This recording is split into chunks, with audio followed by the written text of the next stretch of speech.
This is Jarrod Horak, and this is my latest Preakness 2024 video.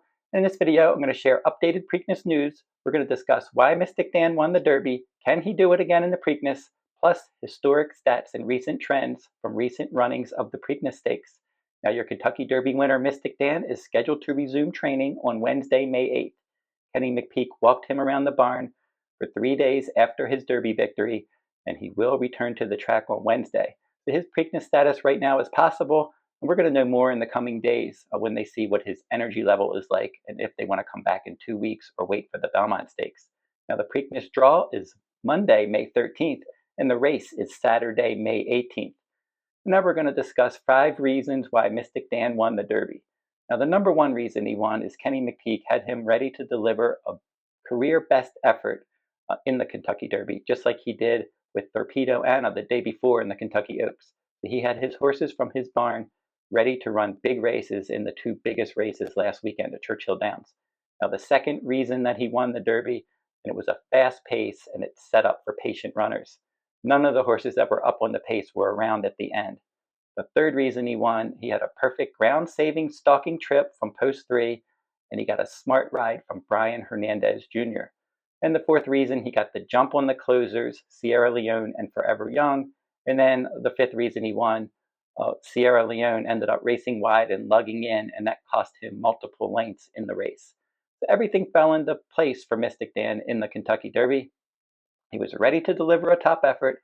He had a fast pace to chase. The inner post helped him save ground. He got a smart ride from Brian Hernandez Jr. He put him in a winning spot. He made the early winning move, and he held off the closers. Sierra Leone made mistakes as well. So all of those reasons led to Mystik Dan upsetting the field and winning the Kentucky Derby. But now, can he do it again 2 weeks later in the Preakness Stakes? Let's look at his speed rating patterns and see if we can get some information there. Now, Mystik Dan ran 3 times as a 2-year-old in 2023. In his debut, he finished second. His second career start, he made a forward move and he broke his maiden. His first start against winners in an optional claiming race, he regressed and he finished 5th. And in his races this year in 2024 as a 3-year-old, he started with the Smarty Jones Stakes and he ended up finishing 5th. The Grade 3 Southwest Stakes, he made a big forward move on a wet track and he won that one easily, and that was his best career effort up to that point. And then in the Grade 1 Arkansas Derby, he was a distant 3rd. He had a regression run there. Now, Muth was the winner of the Arkansas Derby, Just Steele was 2nd, and Mystik Dan was 3rd. And they're all targeting the Preakness Stakes. And then in the Grade 1 Kentucky Derby, for all the reasons that we just mentioned, he ended up winning that race with another forward move. His next start will come in either the Preakness Stakes or the Belmont. If he's doing well, they're going to bring him back and run in the Preakness. If it seems like he needs more time between starts and his energy level isn't where they want it to be, they're going to wait for the Belmont Stakes at Saratoga on June 8th. Now, for Mystik Dan, he's followed each of his wins with a loss, so he has that regression pattern. As I mentioned, he moved forward 2nd time out in his maiden win, and then he followed that up with a 5th place finish. And then he had that big effort in the Southwest Stakes, and then followed that up with a regression run in the Arkansas Derby, and then he bounced back again in the Kentucky Derby. Now, based on that pattern, it seems like he would regress in his next start. Now, let's look at some Preakness stats now. Derby horses versus horses that did not run in the Kentucky Derby. In the last 44 Preaknesses, the winners that ran in the Kentucky Derby but did not win, 19 horses. Horses that won the Derby and then won the Preakness as well, that happened 14 times. And then horses that skipped the Kentucky Derby and ran and won the Preakness, 11 winners. So overall, 33 of the last 44 Preakness winners, that's 75%, competed in the Derby. And then 25% of the winners did not run in the Kentucky Derby. But that stat has been changing in recent years. This race is definitely changing. It's not the way it used to be. You're not getting as many horses that ran in the Derby coming back in the Preakness. So that trend has reversed. 5 of the last 7 Preakness winners did not run in the Kentucky Derby.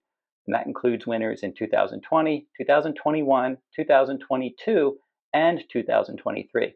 So the last 4 Preakness winners did not run in the Kentucky Derby. And right now, we have a field of 10 projected. And right now, it's May 7th. So we have a field of 10. 2 horses ran in the Kentucky Derby that are pointing to the Preakness. Mystik Dan, possible for the race, and Just Steele for trainer D. Wayne Lukas has been confirmed to run in the Preakness Stakes. He was a pace casualty in the Kentucky Derby. He was up on that fast pace and he weakened to finish 17th. But he's capable of big efforts, like we saw in the Arkansas Derby when he was second to Muth. And Muth is one of the new shooters in this race. 8 horses are possible new shooters for the Preakness Stakes. We'll have to see how many of those actually do run in the Preakness. But Muth, the possible Preakness favorite for trainer Bob Baffert, an 8-time Preakness winning trainer. He's a 2-time Grade 1 winner. Muth won the American Pharoah Stakes as a 2-year-old, and that was a Grade 1. And then this year, he ended up winning the Grade 1 Arkansas Derby.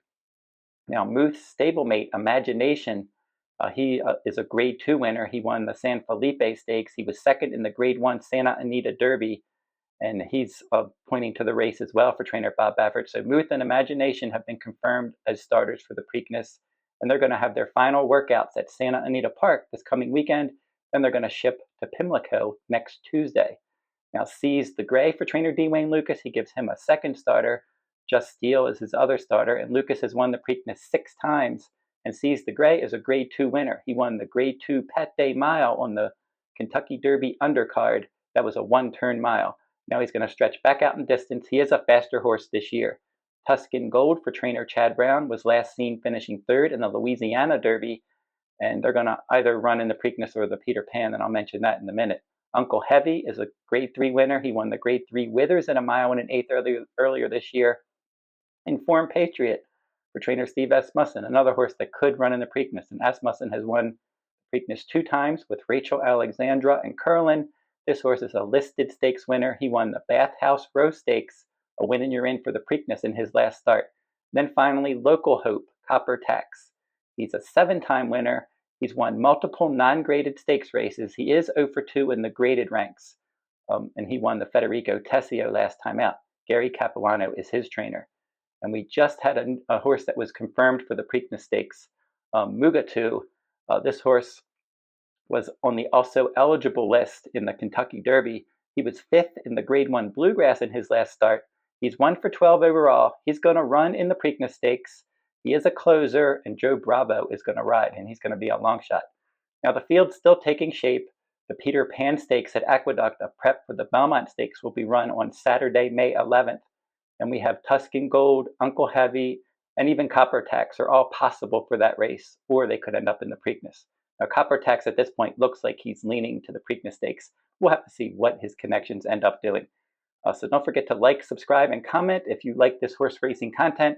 And that will wrap up this video. Keep checking my YouTube channel. I'm going to keep coming back with these Preakness updates as many days as possible. Every time we have some news, anytime that I think something's worth discussing, I'm going to come right in and I'll post a video. And if you're interested in past performances for Preakness Day, you can find those at todaysracingdigest.com. Preakness Week, they're also going to have their annual Preakness Complete Digest product with past performances, analysis, wagering strategies, and more. And then I'm going to offer my annual full card for Preakness Day. It's my hometown race. I've had a lot of success in the Preakness over the years. I always do these Triple Crown Series full cards each year, and I've had a lot of success overall in the full cards. So for the Kentucky Oaks Day this year, I had 5 top choice winners, plus a lot of doubles, pick 3s, pick 4, pick 5 winning tickets. For Kentucky Derby Day, I had 6 top choice winners on Kentucky Derby Day this year. And then last year, Preakness Day, I ended up having 6 top choice winners and a bunch of other winning wagering strategies as well. So go over to the runawayrhorse.com on my sales page if you want to get my Preakness analysis for 2024. You can also get my Preakness full cards at todaysracingdigest.com. And that will wrap up this video. Again, I'll keep coming back and checking in with all of these Preakness updates. And until I see you next time, good luck at the races.